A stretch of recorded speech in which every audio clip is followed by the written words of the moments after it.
Fresh off his summit with Western Hemisphere leaders, U.S. President Joe Biden is preparing for 2 foreign trips in the next month.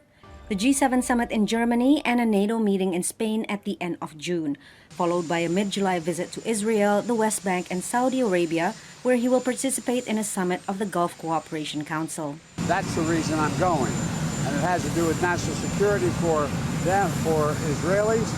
I have a program, anyway. It has to do with much larger issues than having to do with the energy. U.S.-Saudi ties were especially close during the Trump administration, but have cooled under Biden, who called the kingdom a pariah while he was running for office.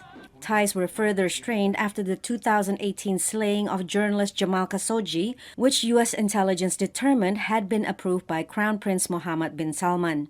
But with soaring gas prices driving inflation, Biden has opted to engage the Saudis, who play an outsized role in global energy markets and in the broader Middle East. It is partly about Yemen, and it is partly about Iran. It's partly about normalization with Israel, and it's partly about energy production, and it's partly about green energy and the energy transition and their Saudi role in that.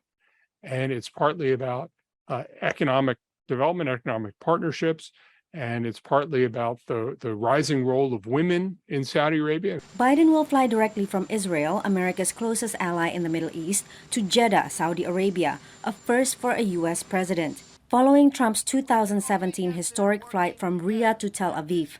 Israel has no formal ties with Saudi Arabia.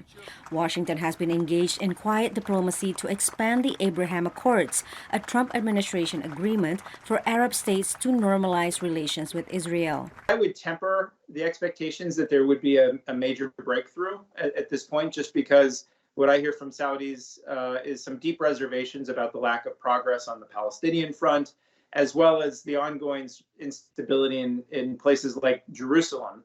For the Saudis, normalization with Israel would require major progress on Israeli-Palestinian peace talks, but with little headway to point to and ongoing clashes, including the recent spat following allegations that Israeli forces killed a Palestinian-American journalist, peace prospects remain dim.